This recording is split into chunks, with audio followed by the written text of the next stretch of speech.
Good morning students, welcome to the class of informatics practices. And last time we have discussed the chapter number 3, brief overview of Python. And in this chapter we have already discussed about the program. What is the program? मैंने यहाँ पर उसे brief overview करके यहाँ पर कुछ write करके लिखा है कि हम लोगों ने chapter 3 पर क्या क्या discussion किया है. Then हम लोगों ने program के बारे में जान लिया है. What is the program? Programs are the instructions through which we can execute to our task. And next is the programming language. Programming language is a platform where we can give the instruction and execute to our task. Next is the introduction to Python language. Python programming के बारे में हम लोगों ने जाना था. Python पे किस तरह से हम लोग प्रोग्राम को क्रिएट कर सकते हैं, किस तरह से इसे इंस्टॉल कर सकते हैं, और इस पर प्रोग्रामिंग करने के लिए हम लोगों के पास कितने टाइप के मोड होते हैं. Next is features of Python language. हम लोगों ने इसके फीचर्स के बारे में जाना, एडवांटेजेस के बारे में जाना, what are the limitations of Python and how to installing the Python programming language. Now today we will discuss the next chapter, chapter number 4. And in chapter number 4 we will discuss about the Python programming fundamentals. That means अब हम लोगों ने ये समझ लिया है Python programming को किस तरह से इंस्टॉल करना है, किस तरह से उस पर प्रोग्राम को जाकर क्रिएट करना है, उसके प्लेटफॉर्म के बारे में समझ लिया है, मुझे प्रोग्राम को किस तरह से सेव करना है, मुझे प्रोग्राम को किस तरह से रन करना है. That is the fundamental of the programming language. Now in this chapter we will discuss about the next topic such as tokens, data type, expression, input function and comments. तो यहाँ पर हम लोग वन बाय वन इसे discussion करेंगे. Token क्या होता है, डाटा टाइप क्या होता है, एक्सप्रेशन क्या होता है, और जब हम लोग इनके बारे में जो यहाँ पे बेसिक फंडामेंटल ब्लॉक्स हैं हम लोगों के लिए प्रोग्रामिंग के लिए, अगर हम लोग इन्हें जान लेते हैं तो फिर हम लोगों का टास्क ईजी हो जाएगा. हम लोग ये सीख पाएंगे how to create the programming in Python programming language. तो हम लोग यहाँ से स्टार्ट करेंगे. Let us start with the tokens. Tokens क्या होता है, टोकन के बारे में सबसे पहले हम लोग यहाँ पे जान लेते हैं. आज हम लोग सिर्फ टोकन्स के बारे में डिस्कस करेंगे, और टोकन्स पे जितने भी यूनिट होंगे उसमें से हम लोग सिर्फ आज एक यूनिट के बारे में डिस्कशन करेंगे. तो हम लोग यहाँ पे स्टार्ट करते हैं. What is the token. Then the definition of token, the smallest individual unit in a program is called token. तो अभी तक हम लोगों ने जितने भी वहाँ पर प्रोग्राम्स क्रिएट किए होंगे, मैंने दोनों मोड पर प्रोग्राम को क्रिएट करके बताया, इंटरेक्टिव मोड पर भी बताया, स्क्रिप्टिंग मोड पर भी बताया प्रोग्राम किस तरह से क्रिएट किए जाते हैं. वहाँ पर मैंने प्रिंट स्टेटमेंट को यूज़ किया था, मैंने एक वेरिएबल को भी यूज़ किया था, for example x is equal to 10. यहाँ पर मैं जितने भी बातें बोल रहा हूँ, मैं प्रिंट स्टेटमेंट के बारे में या फिर मैं x के बारे में बोल रहा हूँ, x इज इक्वल टू 10 बोल रहा हूँ, ये सभी क्या है, this is the part of the programs. ये जितने भी स्मॉलेस्ट पार्ट होंगे, जितने भी इंडिविजुअल पार्ट्स होंगे मेरे प्रोग्रामिंग पर, मैं उसे टोकन्स बोलता हूँ. तो मैंने यहीं पर डिफाइन करके रखा है, the smallest individual unit in a program is called token. मैं अपने प्रोग्राम पर जो भी प्रोग्राम को क्रिएट करूंगा, उस पर जितने भी स्टेटमेंट्स को मैं राइट करूंगा, मैं जितने भी वेरिएबल्स को बनाऊंगा, मैं जितने भी वेरिएबल पर वैल्यू को असाइन करूंगा, मैं वहां पर प्लस माइनस मल्टीप्लिकेशन सिंबल्स को यूज करूंगा. इन सभी को हम लोग वहां पे टोकन के नेम से जानते हैं. यहाँ पर हम लोग जब पूछा जाएगा व्हाट इज दिस, तो हम लोग बोल सकते हैं this is the token, this is the individual unit in a program. Now how many types of the tokens? Then it has 5 types. First is the identifiers or variables. Both are same. हम लोग identifiers को ही variables बोलते हैं, variables को ही identifiers बोलते हैं. Next is the literals. Literals को हम लोग दूसरे concept पर, दूसरे language पर हम लोग इसे constant के name से जानते हैं, constant. And next is the keywords. Next is operators and the delimiters. तो आज हम लोग यहाँ पर सिर्फ एक सिंगल टॉपिक को कवर करने के लिए जा रहे हैं. हम लोग यहाँ पर इजी वे में हम लोग यहाँ पर प्रोग्रामिंग को सीखेंगे. सभी टॉपिक्स को एक ही बार में डिस्कस नहीं करना है हम लोगों को, वन बाय वन. यहाँ पर सबसे पहले हम लोग टोकन्स को क्लियर करेंगे, और टोकन्स पर जो ये 5 यूनिट्स हम लोगों के लिए बने हुए हैं, यहाँ पे 5 यूनिट्स जो हम लोगों के लिए बने हुए हैं जानने के लिए, तो यहाँ पर आज हम लोग सिर्फ एक टॉपिक को डिस्कस करने वाले हैं, वो है हम लोगों के लिए वेरिएबल्स. तो हम लोग चलते हैं. What is the variables. तो वेरिएबल के लिए हम लोग डिफाइन करेंगे इसे, ए variable is a container that stores the values and can be changed during the program execution. This is the definition of the variable. अब वेरिएबल के लिए हम लोग ऐसा समझ सकते हैं ये क्या है, कंटेनर है। दैट मीन्स हम लोग इसको दूसरे लैंग्वेज पर, अगर मैं इसको कंप्यूटर के कॉन्सेप्ट में बोलूँगा तो मैं ये कह सकता हूँ a variable is a location into the computer's memory where we can store to our data. अगर हम लोगों ने वहाँ पर मेमोरी के बारे में पढ़ा है, रैम के बारे में पढ़ा है, हार्ड डिस्क के बारे में पढ़ा है, तो वहाँ पर हम लोग क्या करते हैं, अपने डाटा को स्टोर करते हैं परमानेंटली या फिर सेमी परमानेंटली। तो जो मैं डाटा को स्टोर कर रहा हूँ, सपोज़ कि मैं हार्ड डिस्क पर अपने डाटा को परमानेंटली स्टोर कर रहा हूँ, तो मैं वहाँ पर क्या करता हूँ, फाइल नेम इनिशियलाइज करता हूँ। जब भी मुझे फाइल को सेव करना होता है तो मैं किसी फाइल नेम से उस फाइल को सेव करता हूँ, उस डाटा को सेव करता हूँ। देन यहाँ पर जो मेरे लिए मेमोरी क्रिएट होता है, वो जो मेमोरी है मेरे लिए परमानेंटली क्रिएट हुआ है, मैंने उसके लिए एक फाइल नेम दिया है। दैट मीन्स मैंने अपने लिए मेमोरी पर एक लोकेशन क्रिएट किया कि मुझे इस फाइल को सेव करना है वहाँ पर। देन अगर मैं उसे प्रोग्रामिंग लैंग्वेज के बारे में बोलूँगा कि सपोज़ कि मुझे एक वैल्यू लेना है, मुझे वैल्यू लेना है 10, तो मैं उस 10 को अपने प्रोग्रामिंग पर रखूँगा कहाँ पर, डायरेक्टली मैं मेमोरी पर उसे किस तरह से इनिशलाइज करूँगा। मुझे यहाँ पर सभी वर्क को करने के लिए मेमोरी पे जाकर लोकेशन को क्रिएट करना है, मेमोरी पर एक स्पेस को ऑक्यूपाई करना है जहाँ पर मैं अपने वैल्यू को इनिशलाइज करूँगा, मैं अपने वैल्यू को स्टोर करूँगा। देन इस वैल्यू को हम लोग वहाँ पर डायरेक्टली स्टोर नहीं कर सकते, उसे डायरेक्टली स्टोर करने के लिए मुझे क्या करना पड़ेगा, सबसे पहले वेरिएबल क्रिएट करना पड़ता है। जैसे हम लोग अगर हम लोग कंप्यूटर के कॉन्सेप्ट में इसे नहीं समझ पा रहे हैं व्हाट इज़ द वेरिएबल, तो हम लोग एक सिंपल सा एग्जाम्पल लेते हैं। अगर मुझे ऐसा मैथमेटिक्स में फाइंड करना होता है to find the area of a circle, अगर मैं सर्किल के लिए एरिया को फाइंड करने के लिए जाता हूँ तो मेरे लिए फॉर्मूला क्या है वहाँ पर, pi r square, area of circle is equal to pi r square. तो यहाँ पर मैं पाई क्या है, pi what is the pi, मैं इसके लिए वैल्यू को इनिशियलाइज करता हूँ 3.14। तो अगर मुझे इसे कंप्यूटर पर कैलकुलेट करना पड़ेगा तो मैं क्या लिख सकता हूँ, pi is equal to 3.14। That means मैंने यहाँ पर एक वेरिएबल लिया है जहाँ पर मैंने किसी वैल्यू को इनिशियलाइज किया है। अगर मैं सिंपली किसी स्टूडेंट से ये बोलूँगा कि मुझे 2 स्टूडेंट्स के लिए एडिशन फाइंड करना है, 2 नंबर्स के लिए एडिशन फाइंड करना है, देन हम लोग किस तरह से नंबर फाइंड कर सकते हैं, सपोज नंबर इज 10 एंड 20। लेकिन मैं बोलूँगा कि पहले ऐसा कर लेना है, हम लोग ऐसा मैथमेटिक्स में लिखते हैं, x is equal to 10, Y is equal to 20 and sum is equal to x plus y. तो मैं यहाँ पर जो बोल रहा हूँ x y sum, this is the variable, और ये वेरिएबल क्या कर रहा है, किसी पर्टिकुलर वैल्यू को होल्ड करके रख रहा है, किसी पर्टिकुलर वैल्यू को स्टोर करके रख रहा है। That variable, that x y and sum is called identifiers, is called variable. इसे ही हम लोग वेरिएबल बोलेंगे जो मेरे लिए किसी वैल्यू को स्टोर करके रखेगा। मैंने यहाँ पर एग्जाम्पल भी दे रखा है, x is equal to 10, Y is equal to 20। तो मैंने जो अपने प्रोग्रामिंग लैंग्वेज पर यहाँ पे वैल्यू को इनिशियलाइज किया, x is equal to 10 and y is equal to 20, that means this is the variable. X क्या है, वेरिएबल है। अगर मैं पूछूंगा एक्स का वैल्यू क्या है, देन वैल्यू जो है वो 10 है। वाई क्या है, वेरिएबल है। फिर मैं पूछूंगा वाई का क्या वैल्यू है, then 20।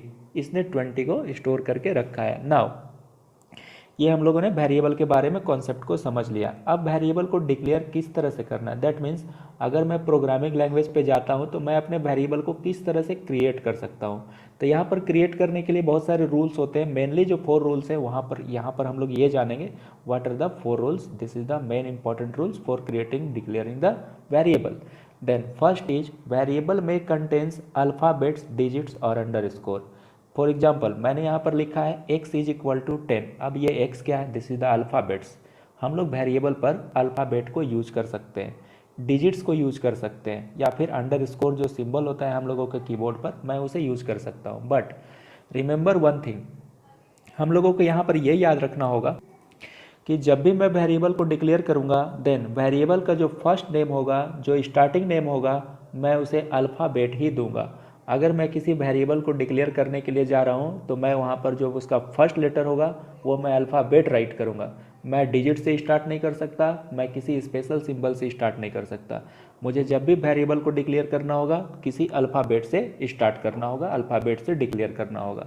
Second rule is blank spaces can not be used. अभी जब हम लोग प्रैक्टिकली करेंगे यहाँ पर, जब मैं पाइथन पर प्रोग्रामिंग करूँगा तो मैं वहाँ पर दिखाऊंगा हम लोग ब्लैंक स्पेस यहाँ पर क्रिएट नहीं कर सकते 2 वेरिएबल के बीच में या फिर वेरिएबल के नेम के बीच में। Blank space not allowed. Next is variables name are case sensitive. यहाँ पर केस सेंसिटिव का मतलब होता है अगर मेरे लिए कोई वेरिएबल है, मैंने यहाँ पर कैपिटल एक्स लिखा है, मैंने यहाँ पर कैपिटल वाई लिखा है, मैंने यहाँ पर वैल्यू दिया है x is equal to 10, again मैं लिखूंगा small x, this is the capital x is equal to 10। अगर मैंने यहाँ पर फिर से लिखा small x is equal to 100, then अब मैं पूछूंगा अगर मैंने वहाँ पर प्रिंट किया कैपिटल एक्स तो ये मेरे को वैल्यू डिस्प्ले करके बताएगा 10।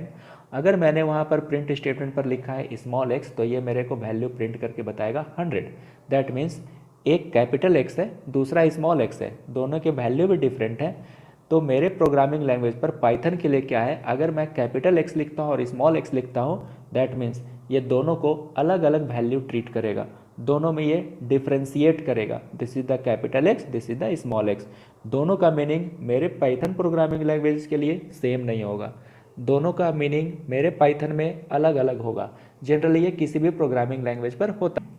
अगर मैं यहाँ पर C++ को भी यूज़ कर रहा होता तो वहाँ पर भी जो मेरा लैंग्वेज है वो केस सेंसिटिव है। केस सेंसिटिव का मतलब अगर मैंने कैपिटल एक्स लिखा, स्मॉल एक्स लिखा, देन दोनों का मीनिंग मेरे पाइथन के लिए किसी भी प्रोग्रामिंग लैंग्वेज के लिए अलग अलग होगा। Now next is the keywords can not be used as variables name. अब ये कीवर्ड्स क्या होता है, keywords are the preserve word which has a specific meaning in a programming language, जिसका कोई पर्टिकुलर मीनिंग होता है। फॉर एग्जांपल अभी तक जो मैंने कीवर्ड को यूज किया है, कीवर्ड का मतलब रिजर्व वर्ड जो मेरे प्रोग्रामिंग लैंग्वेज पर पहले से डिफाइन करके रखा हुआ है। फॉर एग्जांपल अगर मुझे किसी स्टेटमेंट को प्रिंट करना है, अगर मुझे किसी वैल्यू को प्रिंट करना है तो मैं वहाँ पर क्या स्टेटमेंट यूज़ करूँगा, मैं प्रिंट कमांड को यूज़ करूँगा। तो अगर मैं प्रिंट कमांड को वहाँ पर यूज़ कर रहा हूँ तो प्रिंट क्या है, कमांड है जो मेरे पाइथन प्रोग्रामिंग लैंग्वेज पर पहले से वहाँ पे इंस्टॉल्ड है, या फिर मैं बोलूँगा कि ये इनबिल्ट फंक्शन है जिसके लिए पहले से कुछ प्रोग्राम्स वहाँ पर लिखे हुए हैं मेरे पाइथन पर, जिसे मैं सिर्फ यूज़ करता हूँ। मैं प्रिंट करता हूँ, मैं प्रिंट स्टेटमेंट यूज़ करता हूँ, वहाँ पर मेरे स्टेटमेंट प्रिंट हो जाते हैं। This is the keyword, this is the reserve word. तो अगर मैं प्रिंट को वेरिएबल नेम बनाना चाहता हूँ तो मैं नहीं बना सकता क्योंकि ये कीवर्ड्स है। तो इस तरह के बहुत सारे स्टेटमेंट्स हैं मेरे पाइथन प्रोग्रामिंग लैंग्वेज पर जिसे मैं कीवर्ड्स बोलता हूँ, जिसे मैं रिजर्व वर्ड्स बोलता हूँ, और मैं उसे एज ए वेरिएबल यूज नहीं कर सकता। नाउ नेक्स्ट, अब हम लोगों को यहाँ पर सिर्फ वेरिएबल के कॉन्सेप्ट के बारे में जाना है। ये बेसिक प्रॉब्लम्स हैं जो हम लोगों को सॉल्व करना है। तो ये स्क्रीन सभी लोगों को दिख रहा होगा। यहाँ पर मैंने कुछ प्रॉब्लम्स के लिए यहाँ पर प्रोग्राम क्रिएट कर रखे हैं। दैट मीन्स ये प्रॉब्लम को मुझे सॉल्व करना है, और ये मुझे सॉल्व नहीं करना है, स्टूडेंट को सॉल्व करना है। तो यहाँ पर वीडियो को पॉज करके इन सभी प्रोग्रामिंग जो भी लिखना है, यहाँ पर मैंने लिखा है फॉर एग्जांपल WAP। इसका मतलब क्या समझना है, राइट ए प्रोग्राम, जिसे मैंने शॉर्ट में लिखा है write a program to find the area of rectangle. तो अभी तो मुझे समझ में नहीं आ रहा होगा, स्टूडेंट सोच रहे होंगे मुझे करना क्या है। ओके, तो सबसे पहले वीडियो को पॉज करके इन सभी प्रोग्राम्स को लिखना है 1 से लेकर 6 तक। मैंने क्या क्या तुम्हें सॉल्यूशन बनाने के लिए दिए हैं, मुझे क्या क्या प्रॉब्लम यहाँ पर दिए हुए हैं जिसका तुम्हें आंसर लिखना है।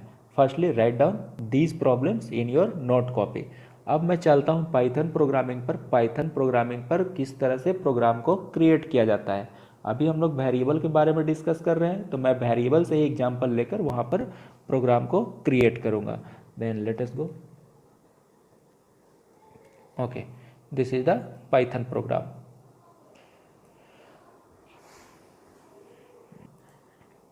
ओके, तो सबसे पहले मुझे क्या करना है, वेरिएबल के कॉन्सेप्ट को समझना है। तो मैंने यहाँ पर सिंपली, जैसा मैं वहाँ पर वेरिएबल के बारे में x और y के बारे में बात कर रहा था, तो मैं यहाँ पर सिंपली लिखता हूँ x is equal to 10। Okay, और मुझे इस वेरिएबल को प्रिंट करना है, प्रिंट x। ओके, सी यहाँ पर जो हम लोगों के लिए आउटपुट है वो क्या है, 10। तो यहाँ पर हम लोग डायरेक्टली भी लिख सकते हैं, suppose print 10। Okay, see the answer 10।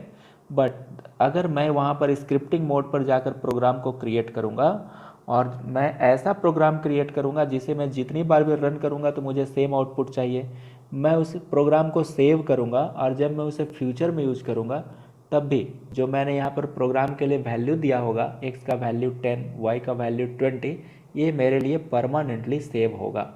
कैसे? क्योंकि मैंने वेरिएबल के थ्रू मेमोरी लोकेशन को जाकर क्रिएट किया है और उस पर वैल्यू को इनिशलाइज किया है। तो अब मैं चलता हूँ, मुझे इस इंटरेक्टिव मोड पर प्रोग्राम नहीं सीखना है, मुझे क्या करना है, अपने स्क्रिप्टिंग मोड पर जाकर प्रोग्राम को क्रिएट करना है। तो मैंने फाइल पे क्लिक किया है, न्यू पे क्लिक किया है, तो हम लोग यहाँ से अपने स्क्रिप्टिंग मोड स्क्रिप्टिंग मोड पर हम लोग यहाँ पर चले आए। तो अब हम लोग यहाँ से जानेंगे स्क्रिप्टिंग मोड पर किस तरह से हम लोग को प्रोग्राम क्रिएट करना है। तो फॉर एग्जाम्पल मुझे क्या करना है, सिंपली मैं यहाँ से वैल्यू को प्रिंट किया है, x is equal to 10, y is equal to 20 and now print the value of x and print the value of y। Now save the program. मैंने एक सिंपल सा प्रोग्राम क्रिएट किया है और मैंने उसके लिए प्रोग्राम को क्रिएट कर लिया है, मैं उसे सेव करूँगा। तो मैं यहाँ पर लिख दे रहा हूँ यहाँ पे वेरिएबल, मैं वेरिएबल के लिए प्रोग्राम को क्रिएट कर रहा हूँ, variable, okay, program name is variable. मैंने सेव कर दिया इसे। अब मैं F5 बटन के थ्रू, F5 की के थ्रू मैं इसे रन करता हूँ। तो हम लोग यहाँ से देख सकते हैं ये हम लोगों का प्रोग्राम रन कर चुका है और यहाँ से हम लोगों के लिए जो वैल्यू आ रहा है वो क्या आ रहा है, 10 एंड 20। तो मैं इस प्रोग्राम को जब भी किसी भी टाइम पे अगर मैं रन करता हूँ तो मैंने यहाँ से x के लिए वैल्यू दे रखा है 10, y के लिए वैल्यू दे रखा है 20। अब सपोज थोड़ी देर के लिए मैं इसे क्लोज कर देता हूँ। मैंने यहाँ से न्यू फाइल को ओपन कर लिया है और मैं इसे क्लोज कर देता हूँ। तो अब मेरे को क्या करना है, मैंने जो प्रोग्राम को सेव करके रखा है मैं अब उसे ओपन करने जा रहा हूँ। मैंने यहाँ से फाइल को क्लिक किया, अब मुझे यहाँ से अपने प्रोग्राम को ओपन करना है। तो मेरे प्रोग्राम का नेम यहाँ पे दिख रहा है वेरिएबल, हम लोग इसे ओपन कर लेते हैं। अब हम लोग देखेंगे कि मैंने जो प्रोग्राम पर वेरिएबल बना कर रखे हैं x is equal to 10, y is equal to 20, ये हम लोगों के लिए फिर से अपीयर हो रहे हैं। और जितनी बार मैं इस प्रोग्राम को रन करूँगा मुझे जो वेरिएबल के लिए वैल्यू मिलेंगे वो हमेशा 10 एंड 20 ही मिलेंगे। देन अब हम लोग इसे चेंज भी कर सकते हैं। मैंने क्या सीखा है, variable is a location in the memory जहाँ पर हम लोग डाटा को स्टोर कर सकते हैं एंड कैन वेरी, जो चेंज हो सकता है ड्यूरिंग द प्रोग्राम एग्जीक्यूशन। तो इसे हम लोग समझेंगे जब हम लोग इनपुट फंक्शन को पढ़ेंगे। यहाँ पर हम लोगों के लिए सिर्फ एक वेरिएबल को क्रिएट करना था। वेरिएबल कैसे क्रिएट किया जाता है वो मैंने यहाँ से प्रोग्राम के थ्रू बता दिया है। इस तरह से हम लोगों को वेरिएबल को क्रिएट करना है। नाउ अब हम लोग ये जानेंगे, अगर हम लोगों को कोई भी एक सिंपल सा प्रोग्राम क्रिएट करना है अपने पाइथन पर तो किस तरह से क्रिएट कर सकते हैं। For example write a program, this is the question, okay. Write a program, मैंने उसे शॉर्ट में लिखा है WAP, इसे हम लोग समझेंगे। Write a program to find the addition. ये जितने भी प्रॉब्लम को मैं सॉल्व करूँगा ये अपने नोट कॉपी पर होना चाहिए, तभी हम लोग प्रोग्रामिंग को सीख पाएंगे। क्योंकि अगर हमको लोगों को फिर से प्रोग्रामिंग करना होगा तो मुझे देखने की ज़रूरत होगा कि मैंने क्या प्रोग्राम क्रिएट किया और कैसे प्रोग्राम को क्रिएट किया है। इसलिए नोट कॉपी पर अगर हम लोग नोट डाउन करते हैं तो हम लोग ईजिली बाद में भी देखकर समझ सकते हैं कि प्रोग्राम को किस तरह से हम लोगों ने क्रिएट किया है। Then write a program to find the addition of 2 numbers, simple 2 numbers. तो अब हम लोग यहाँ से this is the question, okay, you have to write down in your note copy. तो अब हम लोगों को यहाँ से प्रोग्राम को किस तरह से क्रिएट करना है, चलिए मैं इसे इरेज कर दे रहा हूँ। मेरा प्रॉब्लम क्या है कि मुझे एडिशन फाइंड करना है, 2 नंबर्स के लिए एडिशन फाइंड करना है। देन फर्स्टली मुझे क्या समझना है, मुझे यहाँ पर यह समझना है मुझे एडिशन कितने नंबर्स का फाइंड करना है। तो मुझे एडिशन जो है वो 2 नंबर्स का फाइंड करना है। तो मैंने यहाँ पर 2 नंबर्स को पहले वेरिएबल को डिक्लेयर किया, x is equal to 10, y is equal to 20। यहाँ पर मेरे लिए 2 वेरिएबल्स बनेंगे। मुझे 2 नंबर्स के लिए एडिशन को फाइंड करना है। तो सबसे पहले मेरे माइंड पर क्या आना चाहिए कि मुझे 2 नंबर को यहाँ पर इनपुट करना है, मुझे 2 नंबर्स को इनिशलाइज करना है। तो 2 नंबर को इनिशलाइज करने के लिए सबसे पहले मेरे माइंड पर यह आना चाहिए कि मुझे पहले वेरिएबल को क्रिएट करना होगा। जब मैं वेरिएबल क्रिएट करूँगा तभी मैं वैल्यू को इनिशलाइज करूँगा। थोड़ी देर के लिए हम लोग स्टूडेंट ये मान कर चलते हैं कि अगर मुझे किसी भी टाइप के प्रोग्राम को क्रिएट करना है तो मुझे वेरिएबल को मस्टली डिक्लेयर करना ही है वहाँ पर।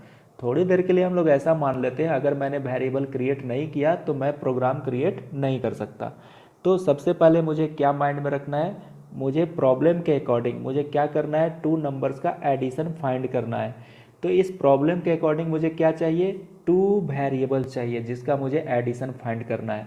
मैं डायरेक्टली यहाँ पर इनिशलाइज नहीं कर सकता। अगर मैं ऐसा लिखता हूँ 10, 20 तो इसका कोई मीनिंग नहीं है, इसके लिए मुझे कोई आउटपुट यहाँ पर शो नहीं करेगा। कोई भी आउटपुट हम लोग यहाँ से एक्सेप्ट नहीं कर सकते, बल्कि वहाँ पर वो एरर शो करेगा। तो यहाँ पर हम लोग देख सकते हैं कि मुझे पहले क्या करना है, वेरिएबल को क्रिएट करना है। तो मैंने पहले वेरिएबल क्रिएट कर लिया। अभी हम लोग ये मानकर चल रहे हैं अगर मैंने वेरिएबल क्रिएट नहीं किया तो प्रोग्राम क्रिएट नहीं किया जा सकता। तो मुझे 2 नंबर के लिए एडिशन फाइंड करने थे, इसलिए मैंने 2 वेरिएबल्स को डिफाइन किया है, पहले x एंड y, और दोनों में जो वैल्यू है वो है 10 एंड 20। नाउ मुझे क्या फाइंड करना है, मुझे एडिशन फाइंड करना है। मैंने उसके लिए एक वेरिएबल और डिफाइन किया, sum. Okay, then sum is equal to x plus y. मैं मैथमेटिक्स में भी ऐसा ही लिखता हूँ। अगर हम लोग मैथमेटिक्स के स्टूडेंट रहे हैं तो सॉल्व जब करने के लिए जाते हैं तो हम लोग कैसा लिखते हैं, अगर सिंपल इंटरेस्ट फाइंड करना होता तो मैं क्या लिखता हूँ, simple interest is equal to P into R into T. तो मुझे अगर सम फाइंड करना है तो मैं कैसा लिख सकता हूँ, sum is equal to x plus Y. अब यहाँ पर मैंने सम वेरिएबल के लिए क्यों यूज किया, अब यहाँ पर मैंने सम ही क्यों लिखा है, मैं एडिशन भी लिख सकता हूँ, डज नॉट मैटर, लेकिन मैंने यहाँ पर एक कन्वीनियंट नेम लिया है सम, जिसे देखकर सभी लोग समझ जाएंगे कि मैं यहाँ पर सम फाइंड करने के लिए जा रहा हूँ, और यहाँ पर मैंने सम फाइंड किया है, sum is equal to x plus Y. अब फॉर एग्जाम्पल अगर मैं इसको ऐसा लिख देता हूँ, सब is equal to x plus y, then this is not the convenient name of the variable। सब का मतलब क्या, मैं सब्ट्रैक्ट करूंगा, और मैंने लिख रखा है x प्लस वाई। अगर मैं इस प्रोग्राम को रन करता हूँ, ये रन तो होगा, बट अगर कोई मेरे प्रोग्राम को देखकर ये बताना चाहेगा कि मैंने क्या किया है, देन वो मुझे यहाँ पे क्वेश्चन एराइज करेगा, मैंने यहाँ पर सब लिखा है, सब्ट्रैक्शन लिखा है, और मैंने वहाँ पर एडिशन को परफॉर्म किया है, then logically this is wrong. तो मुझे क्या करना है, मुझे सम ही लिखना है, sum is equal to x plus Y. Now अब मैं क्या करूँगा, मैं इसे प्रिंट कर दूंगा। हम लोग अपने कंप्यूटर के डेफिनेशन के बारे में भी पढ़ते होंगे, it takes the input, do the processing, display the output. तो मैंने सबसे पहले इनपुट लिया है, x is equal to 10, Y is equal to 20, this is the input. Second phase पर मैंने प्रोसेसिंग किया है, sum is equal to x plus Y, X plus Y that means X plus Y मतलब what, x का value 10, y का value 20, ये मेरे सम वाले वैल्यू पर जाकर इनिशलाइज करेगा। तो सम का वैल्यू कितना होगा, sum is equal to X का वैल्यू 10 प्लस y का value 20, 10 plus 20 is equal to 30। तो मेरे जो सम का वैल्यू है अब वो है 30।